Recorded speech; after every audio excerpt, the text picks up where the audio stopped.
ना कि ये होना चाहिए तो ये, अरे भैया आप जिस तरह का ऐसे तर्क देंगे तो निश्चित तौर से दूसरी तरफ एक और चीज, रिएक्शन है। विवेक श्रीवास्तव है और ये मुख्तार अब्बास नकवी है, चाय से ज्यादा केटली गरम है। कोई बात नहीं, मेरा देश है, इनका भी देश है भाई, मेरा भी देश है, इनका भी देश है, और यही तो सेक्युलरिज्म है। नहीं, मैं बुरा मत मानिए, कभी कभी तर्कों की कंगाली व्यक्ति को तर्कों का मवाली बना देती है, तो इसलिए जो है वो मैं उस पर कुछ नहीं टिप्पणी करना चाहता, क्योंकि तर्कों की कंगाली से कोई जूझ रहा है। तो कह रहे हैं गोलवलकर गलत है, गोलवलकर ने तर्कों की कंगाली है, गोलवलकर में मेरा तर्कों की कंगाली है, इसीलिए उन्होंने गलत लिखा है। आपने कहा था मुझसे यही निष्कर्ष मैंने आपसे पूछा तो वो आ जाते बीच में, मैं क्या करूं? आप रोकिए ना। नहीं, मैं उनको रोकने की कोशिश करता हूं, लेकिन आप देख रहे हैं वो उनके में ब्रेक नहीं है। इस सर्कस के हंटर एक्सेलरेटर में चढ़ के बैठ जाते हैं, भले एक्सीडेंट हो जाए। इस सर्कस के हंटर आपके हाथ में, आप रोकिए। नहीं, सर्कस का रिंग मास्टर मत बनाइए, वरना बाकी क्या है ये बहस शुरू हो जाएगी। लेकिन मैं एक बात आपसे, अभी आपने कहा कि एक दूसरे की भावनाओं का ख्याल स्वतः रखना चाहिए। अभी इन्होंने जो मुद्दा उठाया था कि साहब वो नवरात्र में गोश्त दुकानें बंद कराई जा रही हैं, रमजान भी चल रहा है, इन्होंने दूसरा मुद्दा उठाया। तो मुसलमानों की तरफ से जो बात इन्होंने, साहब क्या शराब, मुसलमान पे शराब हराम है तो रमजान में भी हराम है, बगैर रमजान के भी हराम है, उसकी तो मैं बात नहीं करता हूँ। मेरा अपना मानना यह है कि मुसलमान कभी ऐसी कोई डिमांड नहीं करता कि साहब हमारे रोजे चल रहे हैं, हमारी ईद है, तो आप ये मत कीजिए, वो मत कीजिए। दूसरी बात यह है कि अगर सरकार को लगता है जो मीट की दुकानें बंद कराई जाती है, जहाँ का इन्होंने फोटो दिखाया, सरकार का तो कोई आदेश है नहीं, तो अगर मीट की दुकान नवरात्र में नहीं खुलनी चाहिए तो सरकार एक आदेश पारित क्यों नहीं कर देती है? क्यों विधायक जाकर जबरदस्ती बंद कराते? विधायक को तो अधिकार नहीं है। विधायक को निवेदन करने का अधिकार है सर? नहीं, वो निवेदन करने गया, निवेदन अलग होता है, अपील कर रहा है। आप बीच में मत बोलिए। क्या गलत कह रहा हूं मैं? नहीं, आप गलत जगह टोक रहे हैं। सर, क्या मैं गलत कह रहा हूं? एक सेकंड, यूसुफ भाई, डंडा लेके गया है। यूसुफ भाई, डंडा लेके अपील करो। कौन गया डंडा लेके जाते हैं, जो डंडा लेके जाते हैं, डंडा लेके क्या नाम है तुम्हारा?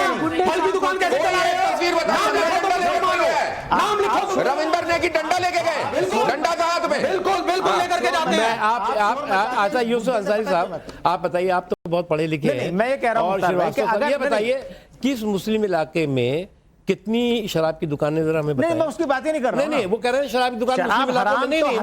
पहले एक बात है, किस मुस्लिम इलाके में शराब की दुकान एक आध लिस्ट दीजिए, मैं भी बंद कराता हूं। नहीं, मैं उसकी बात ही नहीं कर रहा। मुझे शराब की दुकान बताओ ना, किस मुस्लिम इलाके में है? चलिए मेरे साथ न्यू फ्रेंड्स कॉमेडी चाइन बात बता दूं मैं आपको। मीट की दुकानें हैं, और अगर श्रद्धा के साथ लोग बंद करने की बात कर रहे हैं, दुकान की बात नहीं कर रहा हूं। श्रद्धा नहीं है, डंडा है। वो दुकानें 4 खोल दी थी, जिसको पीनी आप श्रद्धा नहीं मानोगे, डंडा तो जिस एक कौम को एम्पावर करना, उसको सशक्त करना, आंकड़े भी जिसकी गवाही देते हो कि धीरे धीरे ये कौम भी बेहतर दिशा की तरफ जा रही है, क्या इसको एंडोर्स करना चाहिए और सरकार को इस किए हुए काम के लिए शाबाशी मिलनी चाहिए? देखिए, मुख्तार हमारे मित्र हैं, हम लोगों ने राजनीति की शुरुआत एक साथ की थी, हम दोनों इमरजेंसी में जेल गए थे, ठीक है। अब सवाल ये है, जैसे आपने कहा ना, आप और मुख्तार दोनों मिलकर के ये बता दें कि इस देश में कितने सचिव मंत्रालयों में माइनॉरिटी मुस्लिम हैं, कितने डीजीपी इस देश में मुस्लिम हैं। तो राहुल गांधी जैसी बात कर रहे हैं। एक मिनट, अब ये जयशंकर गुप्ता को बोलने देंगे, अब राहुल गांधी और नरेंद्र मोदी आएंगे। कितने डीजीपी, कितने चीफ सेक्रेटरी हैं?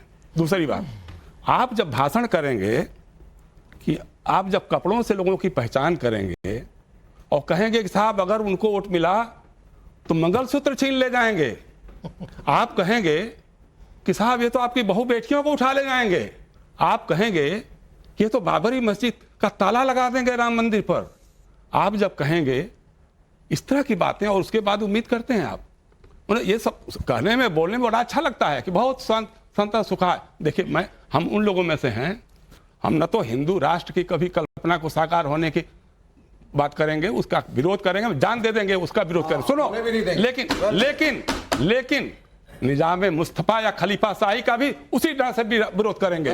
उनकी बात को मैं सम्मान करता हूं। जो उन्होंने कहा कि जो सबसे पहले तो जो हिंदू राष्ट्र या जो है वो इस्लामिक राष्ट्र, देखिए ये देश जो है वो पंथ निरपेक्ष देश क्यों है? क्या पंथ निरपेक्ष देश मुसलमानों की वजह से है? नहीं। जिस वक्त देश बटा है उस वक्त जो है वो पाकिस्तान, जो मुसलमान यहाँ से गए और उसके बाद धर्म के आधार पर पाकिस्तान और हिंदुस्तान बना। पाकिस्तान ने वहां पर अल्लाह अकबर करके इस्लामी जो है वो झंडा फहराया।